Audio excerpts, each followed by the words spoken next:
How about a little regulatory relief?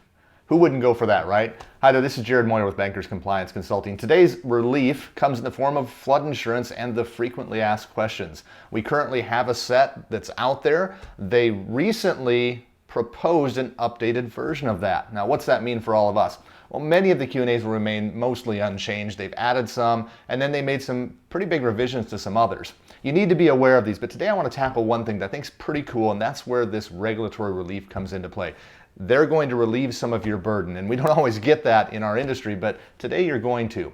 So there's a Q&A out there currently that says if you have a discrepancy between the flood determination that the bank has obtained and what the insurance industry has come up with or what the borrower thinks it is, you're supposed to resolve the discrepancy, make that effort. And it also goes on to state that if you don't do that and there's this pattern in practice, you could be cited for violations. And so we've all got this practice where we, duke it out with the insurance industry, with the borrower to make sure that these policies match these determination forms.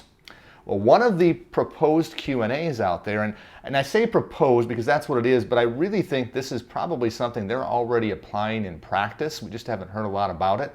So I think that even before it's finalized, you might be able to go here. Now, maybe it's best you check with your regulator, but I don't think they'd be doing things this way if it wasn't already something they were applying. So here's what the new question and answer reveals about flood zone discrepancies, and I think this is super cool. First off, and this is the minor part of it, but you should consider documenting discrepancy. I think that's a great idea, a great best practice. Make sure you tell the story. Require the appropriate amount of insurance. That would be the lesser of calculation. And here it comes. Here's the super cool part. You're no longer required to burden the resolving of the discrepancy.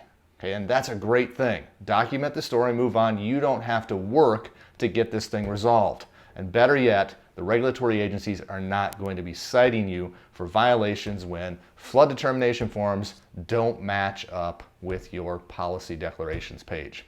Now, you may be thinking, well, am I going to get the appropriate amount of money relative to the policy if there's a loss? Yes, what will have to happen is that the borrower will have to make up the difference in the event that there's a loss between what they were paying and what the full policy premium should have been for the correct zone. But I think we'll be able to make that stuff happen in the event that there is one of those type of floods that occurs. So that's just one of the many Q&As. Make sure you check out the rest of them and get yourself up to speed. If you've got feedback, give that to the regulators, but there should be a new set of final Q&As coming down the road. Thanks.